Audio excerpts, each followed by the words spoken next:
Di hadapan anakku, suami tega ceraikan aku dan hina aku seperti pembantu. Selanjutnya ia malah diusir anakku. Halo Bunda, semoga Bunda semuanya dalam keadaan sehat dan bahagia ya. Sebelum masuk ke ceritanya, jangan lupa nyalakan subtitle dan absen terlebih dahulu ya. Bunda-bunda semua dari daerah mana saja? Jangan lupa like, komen, dan subscribe channel ini ya. Selamat menonton. Pagi itu, mentari bersinar lebih lembut melalui jendela dapur, menyinari uap yang mengepul dari panci berisi bubur yang kuaduk perlahan. Aroma kayu manis dan gula merah memenuhi udara, bercampur dengan wangi kopi hitam pekat yang selalu Mas Irwan minum tepat pukul 7. Rutinitas ini telah menjadi denyut nadi kehidupanku selama 10 tahun terakhir. Setiap suara yang kubicarkan, setiap langkah yang kuayunkan di lantai ini, semuanya kulakukan untuk mereka, untuk keluargaku. Vino, anak lelakiku yang berusia 8 tahun, sudah duduk di meja makan dengan seragam sekolahnya yang masih rapi. Kedua tangannya menopang dagu yang masih tembam sambil matanya yang cerah menatapku penuh antusias. Ibu, hari ini ada latihan bola, ya? Janji lo ibu jemput jam 3:30, ujarnya, suaranya lantang penuh semangat yang khas anak seusianya. Kulewati ruangan dengan baki berisi sarapan, menyunggingkan senyum kepadanya. Janji, sayang. Ibu sudah catat di kalender. Nanti jangan lupa minum susunya dulu, biar kuat larinya. Kupandang sekilas ke arah jam dinding. Pukul 7.05. Mas Irwan biasanya sudah turun, mengeluh jika kopinya sudah mulai dingin. Tapi pagi ini, ruang tamu di lantai atas masih sunyi. Sebenarnya, sejak semalam, ada sesuatu yang menggantung di antara kami. Ia pulang larut, baunya bukan bau mobil atau debu jalanan, melainkan bau kesunyian dan dingin yang tak bisa kujelaskan. Saat kutanyakan apakah ia sudah makan malam, jawabannya hanya gelengan kepala singkat sebelum ia menghilang ke dalam ruang kerjanya, meninggalkanku sendiri di ruang keluarga dengan suara televisi yang tiba-tiba terasa sangat berisik. Ayah kok belum turun, ya? Tanya Vino, suaranya memecah lamunanku. Sendoknya sudah mengetuk-ngetuk piring dengan ritme tidak sabar. Sebentar, sayang.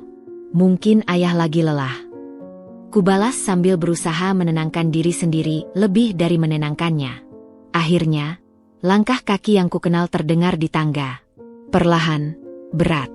Mas Irwan muncul. Wajahnya yang biasanya kuharap cerah di pagi hari, kini tertutup awan kelam. Ia menyapaku dengan anggukan singkat, bahkan tak sempat menatap mataku.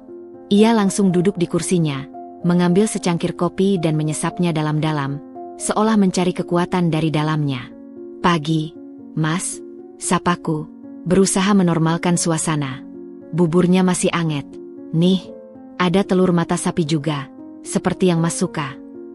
Dia hanya mengangguk. Matanya tertuju pada laptop kecil yang ia bawa. Jemarinya mengetik sesuatu dengan cepat. Nanti saja. Aku belum lapar.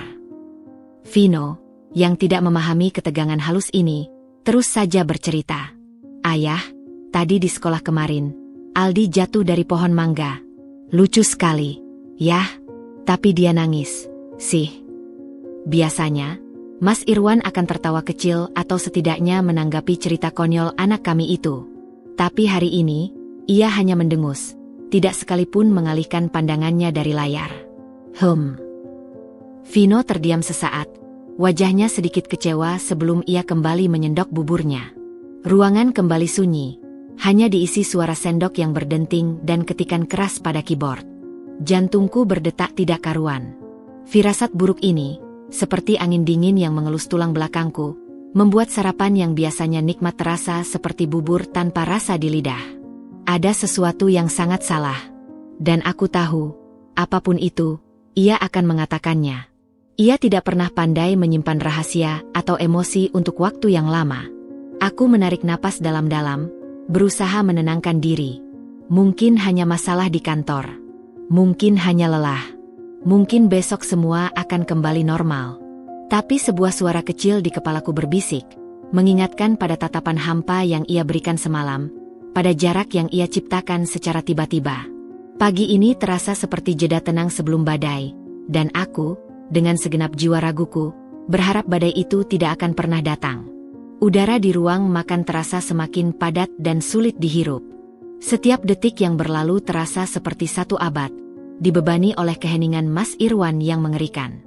Aku mencoba memecah kebekuan itu, berharap bisa menariknya kembali ke realitas kami, ke keluarga yang telah kami bangun dengan susah payah. "Mas, kopinya perlu ditambah lagi?" tanyaku. Suaraku terdengar kecil dan tidak pasti, bahkan di telingaku sendiri.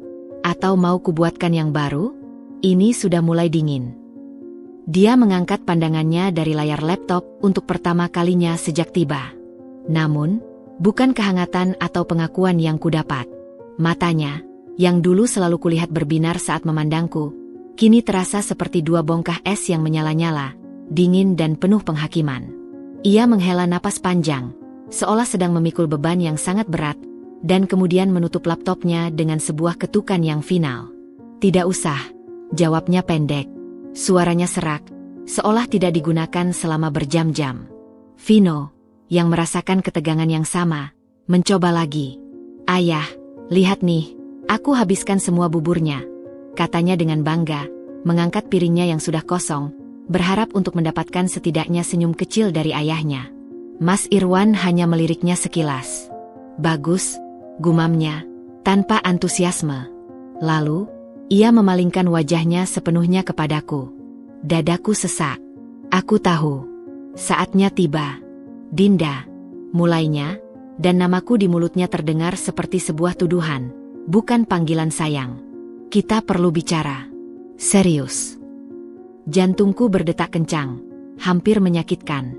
"Tentu, Mas." "Tentang apa?" "Ada masalah di kantor."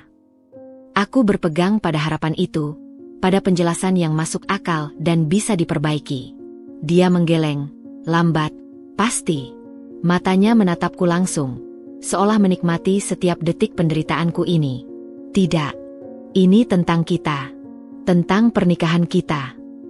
Ia berhenti, menarik napas dalam-dalam, seolah mengumpulkan keberanian untuk melontarkan kata-kata yang akan menghancurkanku.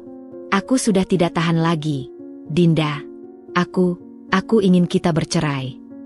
Dunia benar-benar berhenti.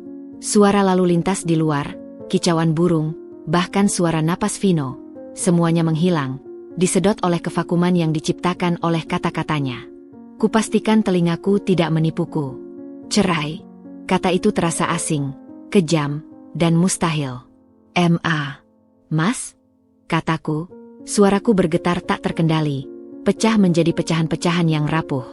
Kamu tidak serius. Kamu bercanda, ya? Karena ini bukan lelucon yang lucu."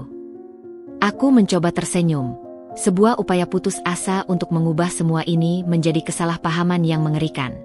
Tapi wajahnya tetap dingin dan tak tergoyahkan. "Aku sangat serius. Ini sudah kupikirkan matang-matang." "Tapi, kenapa?" teriakku, dan kali ini suaraku lebih keras, dipenuhi rasa sakit dan kebingungan yang mendalam. Tanganku gemetar hebat hingga harus kurentangkan di atas meja untuk menahannya. "Apa yang salah? Apa yang tidak beres? Apa yang telah kulakukan? Katakan padaku. Aku akan memperbaikinya. Apapun itu."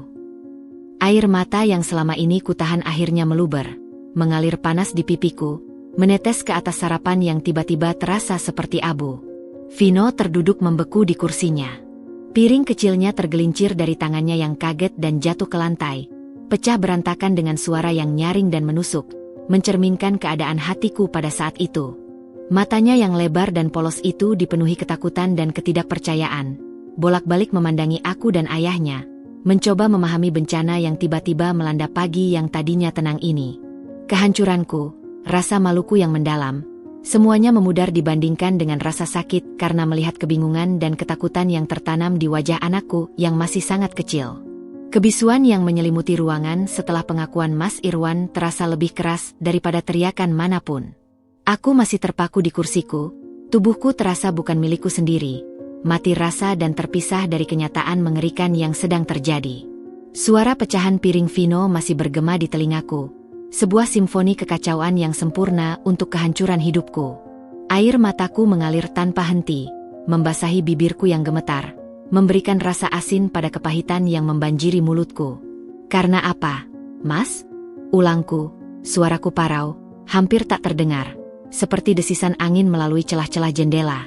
Tolong, jelaskan padaku. Setelah 10 tahun, setelah segalanya, aku berhak untuk tahu. Rasa sakit itu mulai merambah, menggantikan rasa kebingungan, dan sebuah lubang yang dalam dan gelap mulai terbuka di dalam dadaku. Mas Irwan mendelik padaku, dan untuk pertama kalinya pagi itu, ada emosi nyata di matanya. Sebuah kebencian yang dingin dan jijik yang membuatku tersentak mundur secara naluriah. Karena aku lelah, Dinda. Hardiknya, suaranya tiba-tiba menggelegar, memecah keheningan dan membuat Vino yang sudah ketakutan itu semakin menyusut di kursinya. Lelah dengan kehidupan yang tidak ada artinya ini. Lelah dengan rutinitas yang membosankan. Bangun, kerja, pulang, lihat wajahmu yang sama, dengar keluhanmu yang sama, makan makanan yang itu-itu saja. Setiap kata seperti cambukan. Aku membuka mulut untuk membantah, untuk memohon, tapi dia menyapu tangannya di udara, memotongku. Lihat dirimu, sergahnya, matanya menyapu tubuhku dari ujung kepala hingga ujung kaki dengan penghinaan yang nyata. Lihat, dari pagi sampai malam, yang kau lakukan cuma berkutat di dapur dan mengepel lantai. Bajumu selalu belel, rambutmu acak-acakan, wajahmu tanpa make up, kau bahkan tidak berusaha lagi. Dia berdiri sekarang, mencondongkan badannya ke arahku.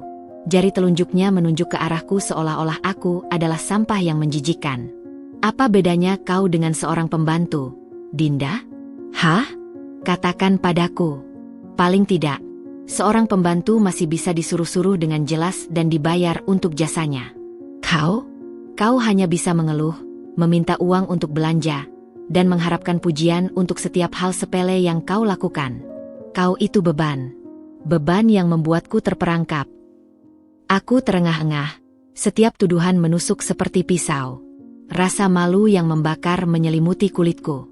Aku memandangi tanganku yang kasar karena pekerjaan rumah, memakai celemek yang ternoda saus, selembar celemek yang pernah dibelikannya untuk ulang tahunku, dengan candaan bahwa itu agar bajuku tidak semakin banyak yang rusak. Semua pengorbanan, semua cinta yang kutaruh dalam setiap hidangan, setiap lantai yang bersih, setiap baju yang tersetrika rapi, semuanya direduksi menjadi ini. Menjadi sebuah beban. Tapi aku melakukan semua ini untuk kita. Mas, bisikku, suaraku hancur, terisak-isak. Untuk keluarga kita. Untuk Vino, agar kau bisa fokus kerja, agar rumah kita nyaman. Kata-kataku tercekat, tenggorokanku terasa seperti diikat kawat berduri. Vino, yang selama ini diam membeku, mendengar setiap kata penghinaan ayahnya. Aku melihat matanya yang lebar itu perlahan-lahan berubah dari ketakutan menjadi kebingungan, lalu menjadi sesuatu yang lain, sesuatu yang keras dan menyala-nyala. Pipi tembamnya memerah, dan tangannya yang mungil mengepal erat di atas meja. Dia adalah gambaran miniatur dari kemarahan yang murni dan tak terbendung. Dan di tengah kehancuranku yang paling dalam, sebuah rasa bangga yang kecil dan sedih menyentak hatiku. Anakku. Dia mendengarkan. Dan dia mengerti. Penghinaan Mas Irwan masih bergema di ruang makan yang sunyi, menggantung di udara seperti racun. Aku tercekat, dilumpuhkan oleh rasa sakit yang begitu dalam hingga aku tidak bisa lagi menemukan kata-kata, atau bahkan air mata. Aku hanya bisa menatapnya, melihat bayangan orang asing di wajah pria yang pernah kucintai. Perutnya yang kenyang oleh masakanku, bajunya yang bersih karena cucianku, semuanya seakan mengejekku, membenarkan setiap kata hinanya. Aku merasa menyusut, menjadi sangat kecil dan tidak berarti, persis seperti yang digambarkannya. Tapi kemudian, sebuah gerakan menarik perhatianku. Vino, yang selama ini duduk diam seperti patung kecil yang ketakutan, perlahan mendorong kursinya. Kayu berkaki 4 itu berderit di lantai, suara yang nyaring dan penuh protes di keheningan yang mematikan itu. Mataku, yang berkaca-kaca, beralih kepadanya. Wajahnya yang biasanya cerah dan dipenuhi bintik-bintik nakal sekarang memerah, diselimuti amarah yang tidak sesuai untuk usianya yang baru 8 tahun.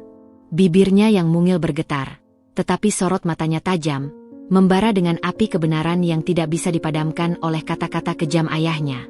Dia melangkah, bukan ke arahku untuk berlindung, tapi menuju ayahnya. Langkahnya mantap, penuh dengan tujuan yang membuat jantungku berdebar kencang. Campuran antara rasa takut dan harapan yang tak terbendung. Vino, Sayang, J. Ucapku, ingin melindunginya dari adegan lebih lanjut, tapi suaraku tercekat. Dia mengabaikanku. Dia berhenti tepat di samping kursi Mas Irwan, mendongak untuk menatap wajah ayahnya yang masih dipenuhi amarah dan keangkuhan. "Ayah!" teriak Vino, dan suaranya bukan lagi suara anak kecil yang merengek. Itu adalah teriakan yang lantang, jelas, dan penuh dengan kekuatan emosi yang mentah. Itu adalah teriakan yang memecah mantra penghinaan yang dilontarkan Mas Irwan. Mas Irwan terkejut, menatapnya dengan ekspresi bingung, seolah baru menyadari kehadiran anaknya. "Vino, diam. Ini bukan urusanmu." "Tidak," bantah Vino, bahkan lebih keras, suaranya nyaris melengking namun penuh keyakinan. Dia mengangkat tangan mungilnya dan mendorong lengan Mas Irwan dengan sekuat tenaga, sebuah tantangan fisik yang berani yang membuat kedua orang dewasa di ruangan itu tertegun. "Ayah jahat. Ayah jahat sekali." Dia menarik napas dalam-dalam, dadanya naik turun dengan cepat. "Ibu bukan pembantu. Ibu itu pahlawan. Ibu yang nemenin Vino belajar sampai tengah malam. Ibu yang masakin makanan enak waktu Vino sakit. Ibu yang jagain Vino waktu Vino mimpi buruk." Setiap klaim diucapkan dengan penuh keyakinan. Sebuah daftar jasa yang dia catat dengan cermat dalam hatinya yang kecil. Air mataku yang sebelumnya terhenti oleh syok, kini mengalir deras lagi. Kali ini, bukan karena sakit, tapi karena sebuah rasa terima kasih dan cinta yang begitu besar hingga membuatku sesak. Dia melihat. Dia benar-benar melihat. Vino tidak selesai. Dia menudingkan jarinya ke arah Mas Irwan, matanya menyala-nyala. "Ayah cuma pulang, marah-marah, tidur. Sekarang ayah mau usir ibu?" "Tidak boleh," teriaknya. Suaranya pecah oleh emosi namun tidak goyah. "Kalau ayah usir ibu, Vino ikut ibu. Vino benci ayah. Pergi. Ayah pergi dari sini." Keheningan yang menyusul terasa berbeda. Bukan lagi keheningan yang penuh dengan penghinaan, tapi keheningan yang dipenuhi oleh gema kebenaran yang baru saja diucapkan oleh seorang anak berusia 8 tahun. Ruangan itu terasa bergetar dengan kejujuran dan keberaniannya. Aku melihat wajah Mas Irwan. Semua amarah dan keangkuhannya seakan menguap, digantikan oleh sebuah keterkejutan yang dalam, lalu perlahan, oleh sebuah realisasi yang memalukan dan pedih. Dia baru saja dihakimi, dan dihukum, oleh pengadilan tertinggi, hati nurani anaknya sendiri. Dan vonisnya tanpa banding. Setelah teriakan Vino yang mengguncang itu, ruangan itu tenggelam dalam keheningan yang paling berat yang pernah kurasakan. Suara itu, suara anakku yang masih kecil namun penuh keyakinan yang membara, seakan masih menggantung di udara, menghantui setiap sudut ruangan dan menelanjangi setiap kebohongan serta keangkuhan yang telah diucapkan. Aku sendiri masih terduduk, tubuhku lemas bagai kain basah, diliputi oleh gelombang emosi yang saling bertabrakan. Rasa hancur karena penghinaan Mas Irwan, rasa bangga yang menyakitkan pada keberanian Vino, dan sebuah ketakutan akan apa yang akan terjadi selanjutnya. Mataku tertuju pada Mas Irwan. Wajahnya adalah sebuah topeng yang retak. Amarah dan kesombongan yang sebelumnya memenuhi setiap garis wajahnya kini telah luruh, digantikan oleh sebuah ekspresi kosong, tertampar, dan, untuk pertama kalinya pagi itu, rasa malu. Dia tampak mengecil di kursinya, seolah teriakan Vino tidak hanya mendorong lengannya, tetapi juga menjatuhkan seluruh fondasi ego dan pembenaran dirinya. Dia menatap Vino, yang masih berdiri tegak seperti prajurit kecil, napasnya tersengal-sengal dan pipinya basah oleh air mata kemarahan, dengan sebuah ketakjuban yang hampir seperti ketakutan. Dia melihat, mungkin untuk pertama kalinya, bahwa Vino bukanlah sebuah properti atau perpanjangan dari dirinya, tetapi seorang manusia kecil dengan hati, pikiran, dan suara yang independen, yang baru saja menyatakan penolakannya yang paling mutlak. Vino tidak mengatakan apa-apa lagi. Dia hanya menatap ayahnya dengan tatapan yang tidak mau mengalah, tatapan yang berkata, "Aku berkata serius." Lalu, dengan langkah yang mantap, dia berbalik dan berjalan menuju aku. Dia merangkul lenganku yang gemetar dan bersandar erat ke tubuhku, memberikan kehangatannya, kekuatannya. Itu adalah sebuah tindakan perlindungan yang tulus, dan aku merasakan sebuah kegetiran yang dalam. Seharusnya aku yang melindunginya dari kenyataan pahit ini, bukan sebaliknya. Mas Irwan masih terduduk diam selama beberapa detik yang terasa seperti keabadian. Dia melihat kami berdua, sekarang bersatu dalam sebuah front yang dia sendiri yang ciptakan. Aku melihat ada sesuatu yang berkecamuk di matanya, sebuah penyesalan yang datang terlalu cepat, sebuah keinginan untuk menarik kembali kata-katanya. Tetapi kebanggaan yang tersisa, atau mungkin rasa malu yang terlalu besar, membuatnya tidak mampu mengucapkan apapun. Akhirnya, dengan gerakan yang lambat dan tampak sangat tua, dia berdiri. Kursinya menggesek lantai dengan suara berderit yang nyaring. Dia tidak menatap kami lagi. Pandangannya kosong, menatap lantai, atau mungkin menatap kehancuran yang telah ia picu. "Dinda," ucapnya, suaranya serak, hampir tak terdengar, kehilangan semua ketegasan dan kekasaran sebelumnya. Tapi itu hanya satu kata. Sebuah permulaan yang tidak memiliki kelanjutan. Dia menghela napas dalam, lalu berbalik. Langkahnya berat dan gontai menuju ke arah rak sepatu dekat pintu. Dia mengambil kunci mobilnya dari mangkuk kecil di atas rak. Kunci itu berbunyi gemerincing di tangannya yang, kulihat, juga sedikit gemetar. Tanpa sepatah kata pun, tanpa pandangan terakhir, dia membuka pintu. Sinar matahari pagi yang cerah menyilaukan masuk, membentuk siluet tubuhnya yang tiba-tiba terlihat sangat kesepian. Lalu, dengan sebuah hentakan yang tidak terlalu keras namun terasa sangat final, dia menutup pintunya. Klik. Suara itu menggema di rumah yang tiba-tiba terasa sangat besar dan sangat sunyi. Itu adalah suara pintu yang tertutup, bukan hanya pada pagi itu, tetapi pada sebuah bab dalam hidup kami. Sebuah bab yang berakhir dengan teriakan kebenaran seorang anak dan kepergian dingin seorang suami. Aku mendengar suara mesin mobilnya hidup, kemudian perlahan menjauh. Dan hanya setelah suara itu benar-benar hilang, barulah aku membiarkan diriku runtuh. Aku merangkul Vino erat-erat, menangis terseduh-seduh di rambutnya yang berbau sampo anak-anak. Dia merangkulku kembali, erat, dan kami duduk di sana, di lantai ruang makan, di antara pecahan piring dan sisa-sisa sarapan yang telah berubah menjadi puing-puing kehidupan kami sebelumnya. Kami hanya memiliki satu sama lain. Dan untuk saat itu sudah cukup. Setelah kepergian Mas Irwan, waktu seakan berjalan dalam kecepatan yang aneh. Aku tidak tahu berapa lama aku duduk di lantai ruang makan itu, masih memeluk Vino erat-erat, tubuhku berguncang oleh isak tangis yang seakan tak ada habisnya. Rasanya seperti seluruh duniamu runtuh, dan yang tersisa hanyalah puing-puing yang harus kau hirup debunya. Vino diam saja dalam pelukanku. Tangannya terkadang menepuk-nepuk punggungku dengan kaku, sebuah gestur menghibur yang polos dan membuat hatiku semakin remuk. Dia terlalu kecil untuk harus melakukan ini. "Sudah, Ibu, jangan nangis," bisiknya akhirnya, suaranya kecil dan serak. "Vino di sini." Kalimat sederhana itu seperti menusukku. Aku menarik napas dalam-dalam, berusaha menahan tangisku. Untuknya. Aku harus kuat untuknya. Perlahan, aku melepaskan pelukanku dan melihat wajahnya. Matanya masih merah, dan ada bekas air mata di pipinya yang tembam, tapi dia tidak menangis lagi. Dia justru terlihat tegar. Terlalu tegar untuk seorang anak. "Ayo, sayang," kataku, suaraku parau. "Ibu bersihkan ini dulu." Aku menunjuk ke pecahan piring di lantai. "Vino bantu ibu," ujarnya segera, beranjak untuk mengambil sapu. Tidak usah, sayang. Ibu saja. Kamu nonton TV dulu, ya."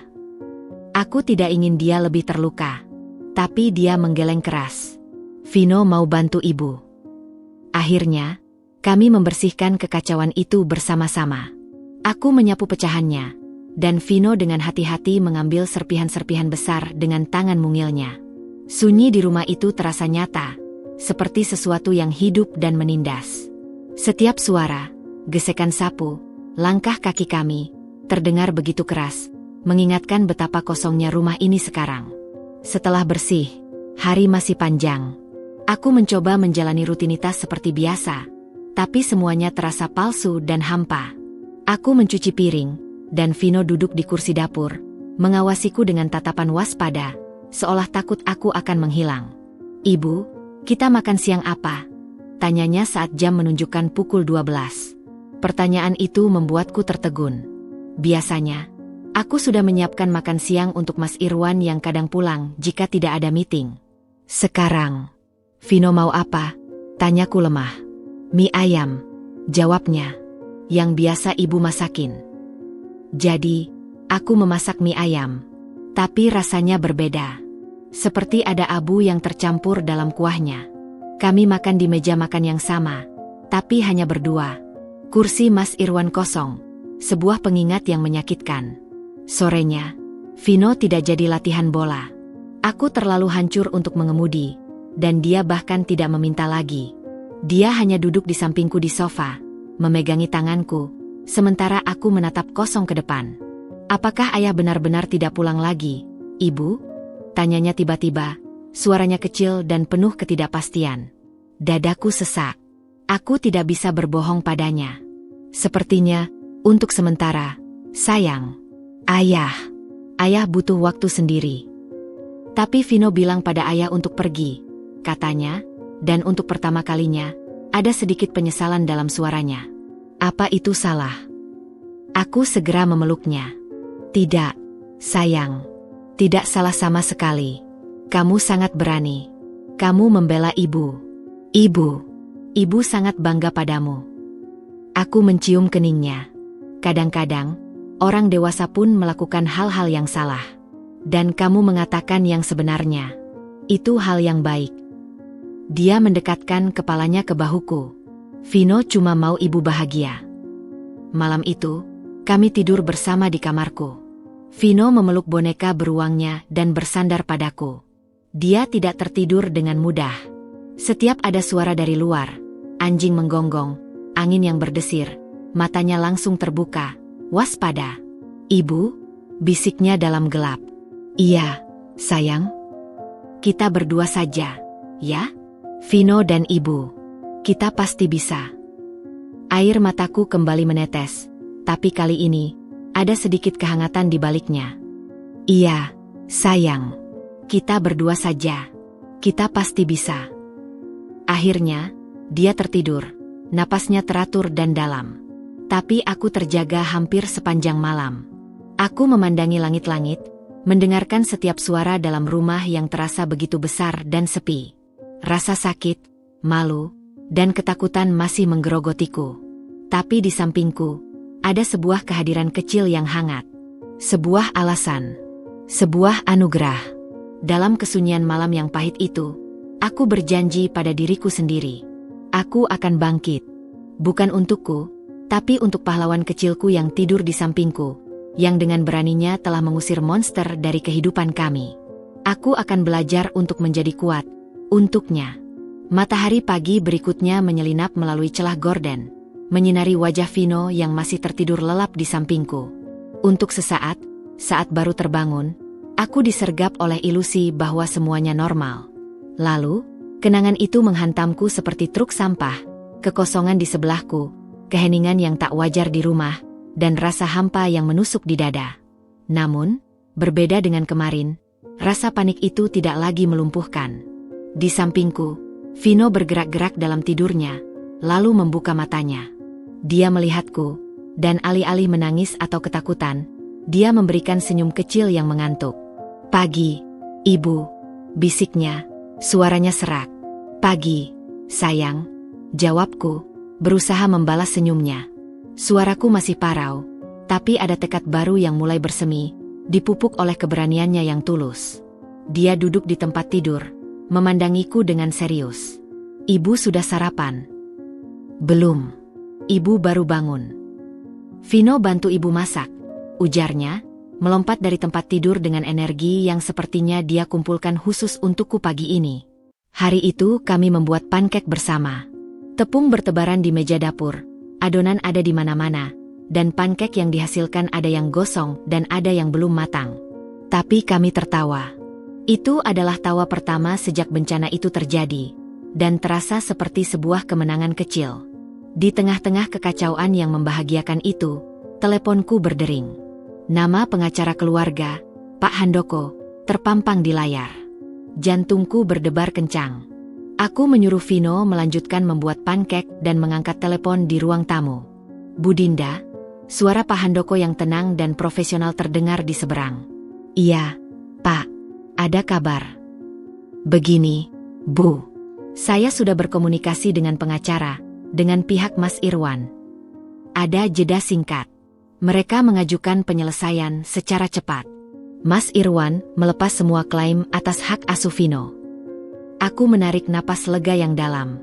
Itu adalah satu hal yang tidak perlu kukhawatirkan. Tapi, lanjut Pak Handoko, suaranya sedikit berhati-hati. Mengenai nafkah dan harta Gonogini, tawaran mereka sangat tidak mencukupi, Bu Dinda. Hanya tunjangan yang sangat minimal. Dan dia mengklaim bahwa sebagian besar aset adalah miliknya sebelum menikah atau hasil investasinya sendiri belakangan ini.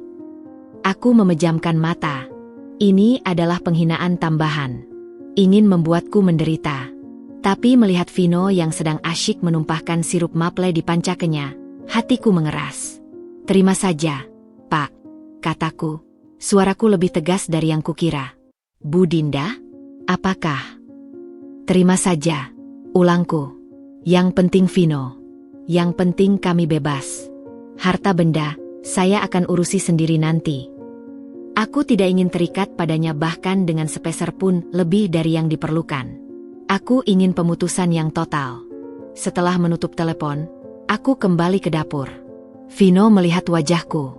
Ibu, kenapa? Ada apa? Aku berjalan menghampirinya dan memeluknya. Tidak ada apa-apa. Sayang, itu hanya telepon dari Pak Handoko. Semuanya baik-baik saja. Mulai sekarang, hanya ibu dan Vino. Dia memelukku kembali. Vino dan ibu. Siang itu, setelah segala sesuatu beres, kami duduk di teras. Vino menggambar, dan aku membuat daftar. Sebuah daftar panjang tentang apa yang harus kulakukan. Mencari pekerjaan, menghemat uang, mungkin menjual beberapa perhiasan yang dulu diberikannya, memindahkan sekolah Vino jika diperlukan. Ibu lagi ngapain?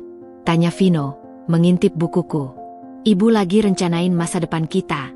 Jawabku sambil menyisir rambutnya dengan jari. Masa depan kita seperti apa? Masa depan yang bahagia, kataku. Yakin. Di mana ibu bisa kerja, dan Vino bisa main bola, dan kita makan es krim sesuka hati. Vino tersenyum lebar.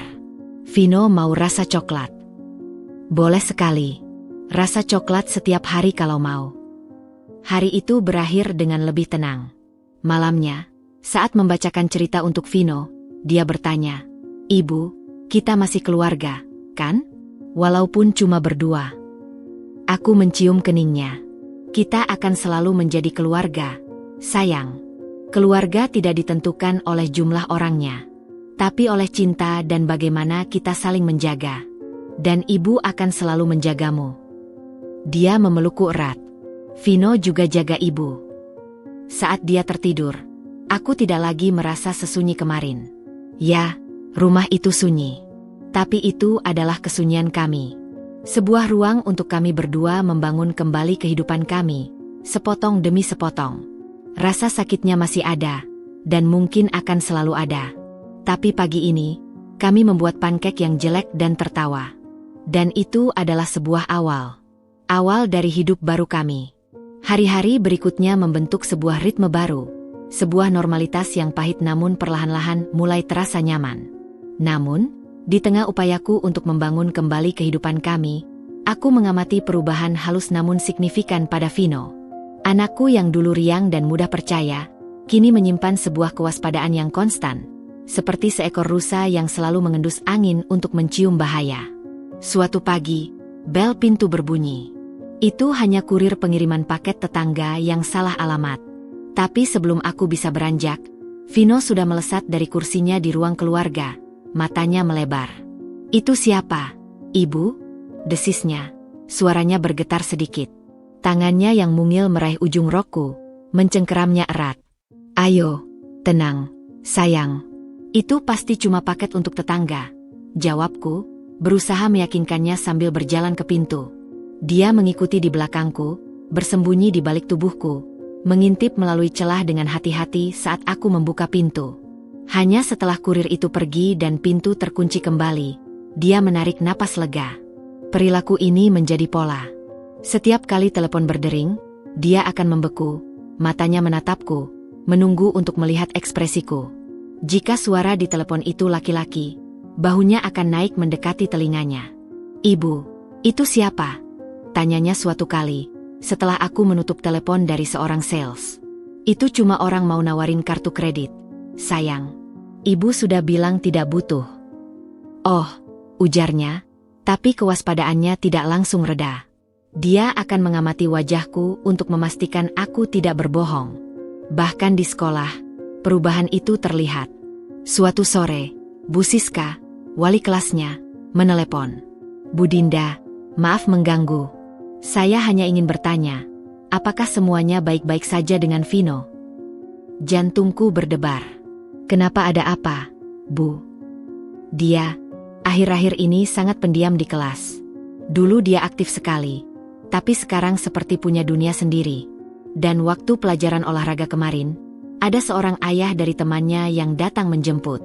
Vino langsung lari dan bersembunyi di balik pohon sampai orang itu pergi. Dia terlihat sangat ketakutan." Aku menutup mata, rasa bersalah yang mendalam menyergapku. "Maaf, Bu Siska. Sedang ada penyesuaian di rumah. Saya akan bicara padanya." Saat Vino pulang, aku mencoba mendekatinya dengan hati-hati. Kami duduk di taman kecil di belakang rumah, menikmati jus yang kubuat. "Vin, ibu tadi diajak ngobrol sama Bu Siska." Mulaku, berusaha santai. Dia langsung menunduk, memutar gelasnya dengan gugup. "Vino nakal, ya?" "Tidak sayang, tidak sama sekali. Bu Siska hanya bilang, kamu akhir-akhir ini jarang bicara di kelas. Ada yang ingin diceritakan ke ibu." Dia diam lama sekali. "Vino takut," akhirnya bisiknya, suaranya sangat kecil. "Takut apa, sayang?" "Takut kalau ayah datang ke sekolah. Takut dia mau bawa Vino pergi. Atau mau marahin ibu lagi." Matanya berkaca-kaca. Kalau Vino diam dan hendak banyak bicara, orang-orang hendak akan lihat Vino. Jadi aman. Duduklah aku, tercengang oleh penjelasannya. Rasa sakit itu begitu dalam. Anak berusia 8 tahun ini telah mengembangkan strategi untuk melindungi dirinya sendiri, dan secara tidak langsung, melindungiku, dengan menjadikan dirinya tidak terlihat. Aku memeluknya erat. "Oh, Vino, sayangku. Ibu janji, ibu tidak akan membiarkan siapapun membawamu pergi atau menyakiti ibu lagi. Kamu tidak perlu bersembunyi. Kamu harus bicara, bermain, tertawa. Itu adalah hakmu." Tapi dia hanya mengangguk di bahuku, dan aku tahu bahwa kepercayaannya tidak bisa diperbaiki hanya dengan satu pelukan. Luka yang ditimbulkan oleh ayahnya, dengan kepergiannya yang dramatis dan kata-kata kejamnya, telah meninggalkan bekas yang dalam. Kewaspadaannya adalah tamengnya, dan butuh waktu untuk meyakinkannya bahwa dia tidak perlu membawa tameng itu selamanya. Malam itu, saat aku menidurkannya, dia berbisik, "Ibu, Vino sayang ibu. Aku juga sayang kamu, Vino. Lebih dari apapun di dunia ini. Vino akan jaga ibu," tambahnya, dengan keseriusan yang memilukan. "Dan ibu akan jaga Vino," jawabku, mencium keningnya. "Kita saling jaga." Aku meninggalkan kamarnya dengan hati berat. Perjalanan kami tidak hanya tentang membangun kembali kehidupan material kami, tetapi juga tentang menyembuhkan jiwa kecil yang telah dikhianati oleh orang yang seharusnya menjadi pelindungnya. Aku berjanji pada diriku sendiri bahwa aku akan memberinya rasa aman yang begitu besar. Hingga suatu hari nanti, kewaspadaan itu akhirnya akan luntur, digantikan oleh kepercayaan bahwa dunianya memang aman. Itu adalah tugas yang berat, tapi melihatnya tidur dengan tenang, aku tahu itu adalah tugas yang paling layak untuk diperjuangkan. Beberapa minggu berlalu dalam ritme baru kami yang sunyi.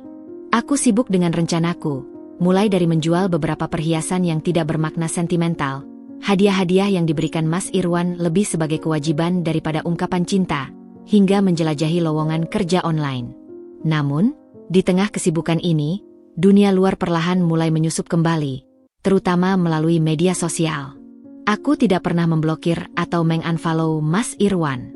Bukan karena aku masih berharap, tapi lebih seperti sebuah bentuk penasaran yang sakit-sakitan, sebuah kebutuhan untuk memahami apa yang sebenarnya terjadi. Dan akhirnya, Feedku mulai dipenuhi oleh kehadirannya yang tiba-tiba sangat aktif. Foto pertamanya yang muncul membuatku tercekat. Dia berdiri di depan mobil mewah berwarna silver yang berkilauan, mengenakan kemeja putih yang tampak mahal dan kacamata hitam. Senyumnya lebar, penuh kemenangan. Keterangannya singkat, New Chapter, New Wheels, Blessed Grateful. Vino, yang sedang duduk di sampingku melihat buku gambar, tanpa sengaja melihat layar ponselku. "Itu, Ayah?" tanyanya, suaranya datar, tanpa emosi. "Iya," jawabku singkat, cepat-cepat menggulir ke bawah, tapi sudah terlambat.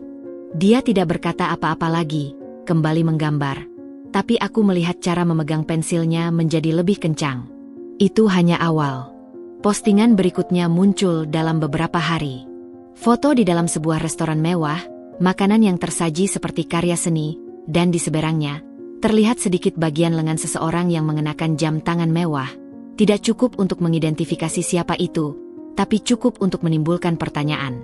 Keterangannya, Discussing Future Empires. The sky is the limit. Business investment growth. Lalu, yang paling menyakitkan, adalah foto-foto yang secara tidak langsung merendahkan kami. Sebuah foto panorama dari sebuah apartemen tinggi dengan pemandangan kota, dengan keterangan, view yang worth untuk setiap perjuangan. Tidak ada lagi yang membatasi pandangan, seolah hidup bersamaku di rumah yang sederhana adalah sebuah penjara yang membatasi pandangannya. Aku tahu ini semua adalah pertunjukan.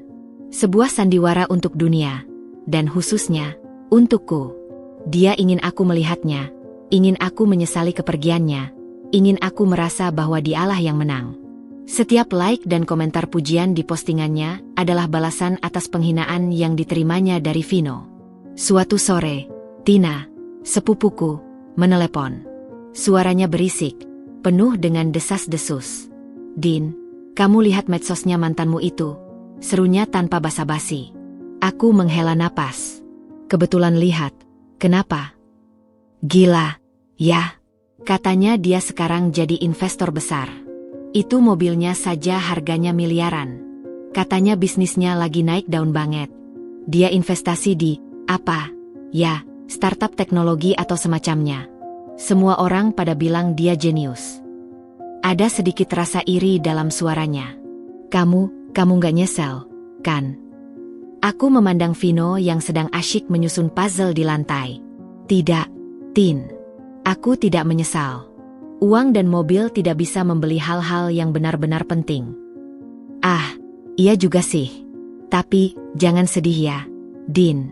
Kamu pasti bisa dapatin yang lebih baik," katanya, tapi nada suaranya masih terdengar terpesona oleh kemewahan Mas Irwan. Aku menutup telepon dengan perasaan mual. Dunia memang mudah tertipu oleh kilauan emas. Mereka tidak melihat kehampaan di baliknya, tidak melihat kesepian di balik senyum lebar di foto, dan tentu saja, mereka tidak melihat seorang anak laki-laki berusia 8 tahun yang lukanya tidak akan pernah bisa diobati dengan uang sebanyak apapun. Vino mendekatiku. "Ibu, kenapa mukanya sedih?" "Tidak, sayang. Ibu baik-baik saja." "Itu karena foto-foto ayah?" tanyanya, polos namun tajam. Aku terkejut. Kamu tahu?" Dia mengangguk. "Teman sekolah ada yang lihat. Bilang ayah sekarang kaya raya." Dia jeda. Tapi Vino nggak peduli. Vino lebih suka makan mie ayam sama ibu di rumah daripada makan di restoran mewah sama ayah. Dia berkata begitu dengan polosnya, lalu kembali ke puslenya, meninggalkanku dengan mata berkaca-kaca. Sekali lagi, anakku yang berusia 8 tahun ini melihat langsung ke inti kebenaran yang tidak bisa dilihat oleh kebanyakan orang dewasa. Aku mematikan ponselku. Aku tidak perlu lagi menyiksa diri dengan pertunjukan kesombongannya. Biarkan dia memiliki mobilnya, investasinya, dan pujiannya. Kami memiliki sesuatu yang lebih berharga. Kami memiliki satu sama lain. Dan di mata anakku, itu adalah kekayaan yang sesungguhnya. Kesombongannya yang baru adalah topengnya, tapi aku, dan terutama Vino, sudah melihat wajah aslinya. Dan itu adalah sesuatu yang tidak akan pernah bisa disembunyikan oleh semua kemewahan di dunia ini. Hampir 2 bulan telah berlalu sejak pagi yang mengubah segalanya. Kami, aku dan Vino, perlahan tapi pasti menemikan irama kami sendiri. Aku mulai mendapatkan pekerjaan freelance kecil-kecilan sebagai penerjemah dokumen. Sesuatu yang bisa kulakukan dari rumah sambil mengawasi Vino.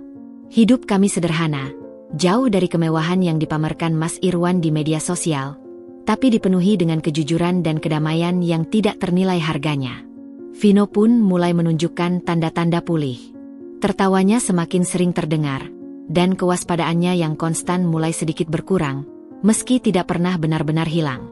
Lalu, suatu sore di hari Sabtu, ketenangan itu pecah. Ponselku berdering, dan sebuah nomor yang tidak kukenal terpampang di layar.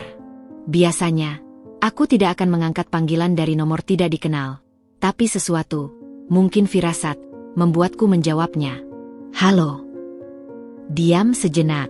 Lalu, sebuah suara yang sangat kukenal, namun terasa asing karena nada di dalamnya, terdengar. Dinda. Jantungku langsung berdetak kencang. Itu adalah Mas Irwan. Suaranya terdengar berbeda. Tidak lagi penuh amarah atau kesombongan. Ada sesuatu yang lelah, hampir seperti kerapuhan, di dalamnya. Vino, yang sedang menggambar di meja makan, langsung mengangkat kepalanya. Matanya melebar seperti rusa yang mencium bahaya. Dia bisa merasakan ketegangan dari perubahan ekspresiku. Mas? Jawabku, berusaha membuat suaraku terdengar datar, tidak bersahabat tapi juga tidak bermusuhan. Aku ingin bicara, katanya. Ada jeda canggung. Tentang Vino. Aku langsung waspada. Apa tentang Vino? Aku ingin menemuinya, Dinda. Aku rindu dia. Suaranya pecah di akhir kalimat, dan untuk sesaat, terdengar seperti orang yang sedang benar-benar kesepian. Tapi aku tidak bisa melupakan begitu saja. Luka yang ditorehkannya, baik padaku maupun pada Vino, masih terlalu segar. Dan yang terpenting, aku harus melindungi Vino. Vino belum siap, Mas, jawabku tegas, memalingkan wajah dari Vino yang sekarang sudah berdiri dan mendekatiku. Wajahnya pucat. Kau lukai dia terlalu dalam. Dia masih trauma. Kau tidak bisa begitu saja datang dan mengharapkan segalanya baik-baik saja. Dinda, tolong. Dia anakku. Suaranya mulai meninggi, menunjukkan sisa-sisa sifat lamanya. Aku berhak menemuinya. Hak? Kataku, tidak bisa menahan diri lagi. Kemarahanku menyala. Hak? Hak apa yang kau bicarakan, Mas? Hak untuk menghinaku di depannya?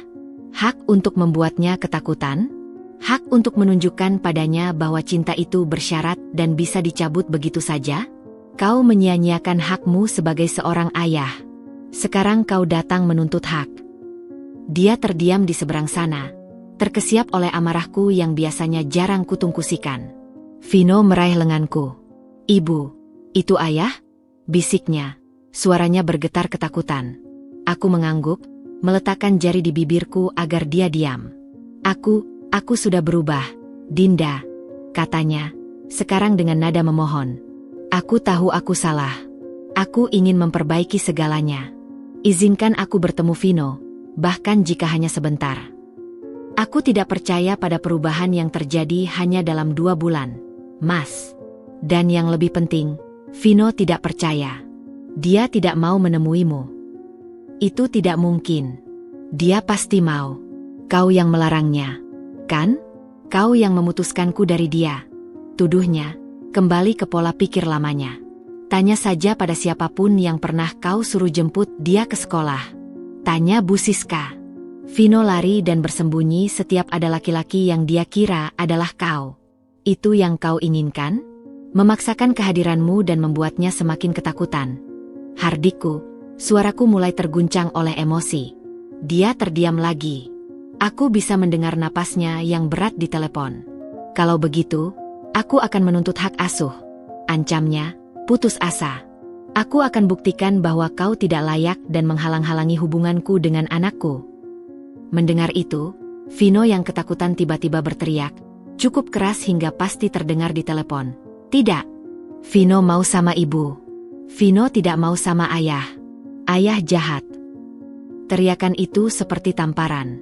Suara di telepon benar-benar menghilang untuk beberapa saat. Vino.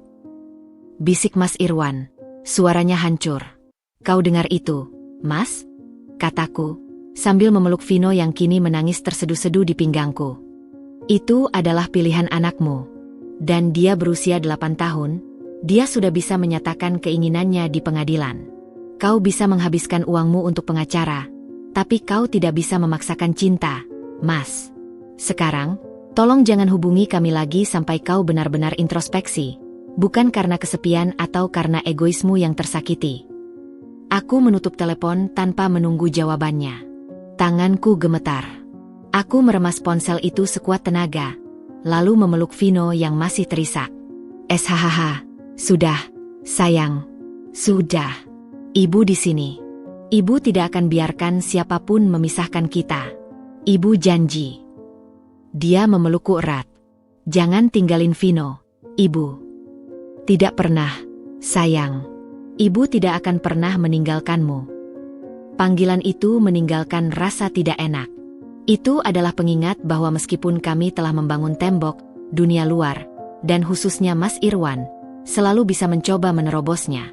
Tapi teriakan Vino tadi juga memberiku kekuatan. Kami adalah sebuah tim. Dan selama kami bersama, kami bisa menghadapi apapun, bahkan ayahnya sendiri. Ancaman hak asuh itu menakutkan, tapi keyakinanku pada pilihan Vino dan pada kebenaran yang terjadi lebih besar. Kami tidak akan menyerah tanpa perlawanan.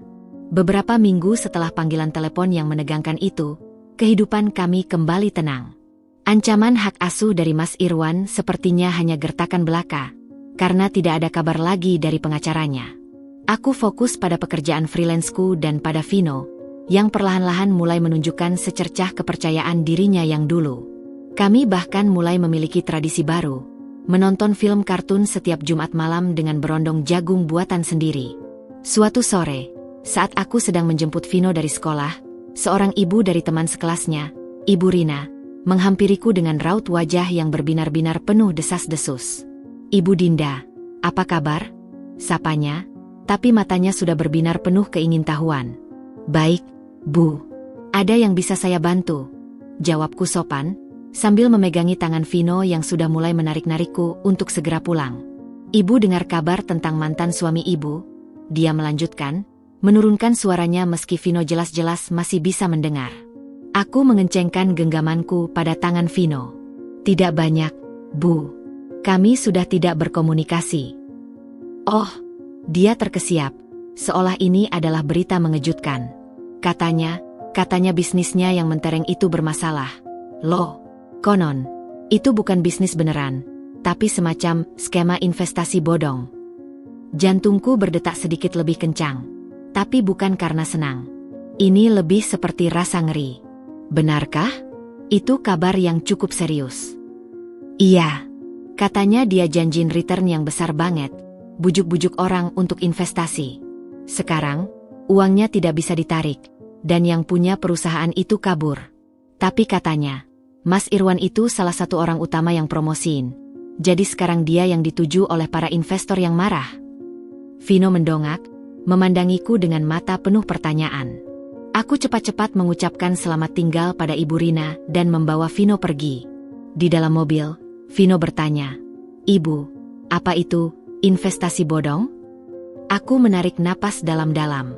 Bagaimana menjelaskan hal seperti ini pada seorang anak? Itu adalah ketika seseorang menipu orang lain dengan iming-iming uang yang mudah. Sayang, mereka berbohong, dan pada akhirnya, banyak orang yang kehilangan uangnya. "Apakah ayah melakukan itu?" tanyanya, polos namun langsung ke inti. "Aku tidak tahu pasti, Vin. Itu hanya kabar burung." Tapi, aku berhenti, memilih kata-katanya dengan hati-hati. Terkadang, ketika seseorang terburu-buru ingin terlihat sukses dan kaya, mereka bisa melakukan hal-hal yang tidak baik. Itu mengapa ibu selalu bilang, kejujuran dan kerja keras itu lebih penting daripada uang banyak. Dia diam sejenak, memproses. "Kalau ayah ditipu, kasihan ya," ujarnya akhirnya. Aku terkejut. Bahkan setelah segala yang terjadi, anakku masih bisa berempati. "Iya, sayang. Itu hal yang sangat menyedihkan untuk semua orang yang terlibat." Kabar itu terus berlanjut. Seorang teman lama yang bekerja di bank menelepon. Konfirmasinya lebih konkret. Din, hati-hati ya. Nama Mas Irwan lagi panas di kalangan tertentu. Dia memang terlibat dengan perusahaan investasi ilegal itu. Banyak orang yang tertipu, dan sekarang mereka marah besar. Dia mungkin akan menghadapi tuntutan hukum. Aku mengucapkan terima kasih padanya dan menutup telepon. Perasaanku campur aduk. Di satu sisi, ada sedikit kepuasan melihat Karma bekerja. Kesombongannya yang dibangun di atas fondasi yang rapuh akhirnya runtuh. Tapi di sisi lain, ada rasa sedih. Sedih melihat seseorang yang pernah kukenal jatuh begitu dalam. Sedih karena ini akan memengaruhi banyak orang lain. Dan yang paling utama, rasa khawatir. Jika dia benar-benar dalam masalah besar, apakah dia akan kembali mengganggu kami? Apakah ancamannya untuk memperebutkan Vino akan menjadi lebih nekat? Malam itu, saat menidurkan Vino, dia tiba-tiba berkata, "Ibu, Vino hendak ingin ayah masuk penjara." Aku membelai rambutnya. "Itu bukan urusan kita lagi, sayang. Yang penting kita terus jujur dan berbuat baik. Hukum akan mengurus yang lainnya." Tapi dalam hati, aku tahu ini bukanlah akhir. Runtuhnya menara kartu Mas Irwan bukan hanya membawa kehancuran finansial, tapi juga potensi kekacauan baru yang bisa menyiprat ke kehidupan kami yang sudah mulai tenang. Karma mungkin memang berbisik, tapi bisikannya seringkali membawa angin perubahan yang tidak terduga arahnya. Kami harus waspada. Fondasi kami kuat, tapi badai yang menghampirinya mungkin akan menjadi yang terberat yang pernah kami hadapi. Kabar tentang keruntuhan bisnis Mas Irwan terus berembus seperti angin kencang. Makin kuat dan makin detail. Beberapa kali, aku melihat orang-orang yang tidak kukenal melirik ke arah rumah kami, sekedar penasaran atau mungkin mencari-cari Mas Irwan. Setiap kali itu terjadi, Vino langsung mencium bahaya. Kewaspadaannya yang sempat sedikit mereda, kembali muncul dengan intensitas yang sama, bahkan lebih. "Ibu, itu siapa?" bisiknya suatu sore, saat seorang laki-laki berbaju kemeja rapi berhenti sebentar di depan pagar, melihat nomor rumah sebelum berjalan lagi. "Aku tidak tahu, sayang. Mungkin cuma cari alamat," jawabku, berusaha tenang, meski jantungku berdebar kencang. Panggilan telepon dari nomor tidak dikenal juga makin sering. Kadang hanya diam, kadang suara orang asing yang menanyakan keberadaan Mas Irwan dengan nada tegang. Aku selalu menjawab dengan kalimat yang sama. "Saya sudah tidak berhubungan dengannya. Tolong jangan hubungi nomor ini lagi." Lalu aku memblokir nomor tersebut. Taktik itu tidak selalu berhasil. Kadang nomor baru muncul lagi. Tekanan itu mencapai puncaknya pada sebuah Sabtu sore. Hujan gerimis membasahi jalanan. Aku dan Vino baru saja pulang dari membeli bahan-bahan untuk membuat kue. Kami basah kuyup dan sedikit kedinginan, berencana untuk langsung mandi air hangat dan menikmati teh. Saat aku membuka pintu, sebuah bayangan bergerak dari teras depan. Aku terkesiap, menarik Vino ke belakangku secara refleks. "Dinda." Suara itu, lelah, serak, dan penuh dengan beban yang terasa begitu nyata. Mas Irwan berdiri di sana, basah kuyup oleh hujan. Penampilannya sangat berbeda dari foto-foto sombongnya di media sosial. Kemejanya kusut, matanya berkantung dan merah, wajahnya pucat dan terlihat lebih tua dari usianya. Tidak ada lagi aura kesombongan atau kemewahan.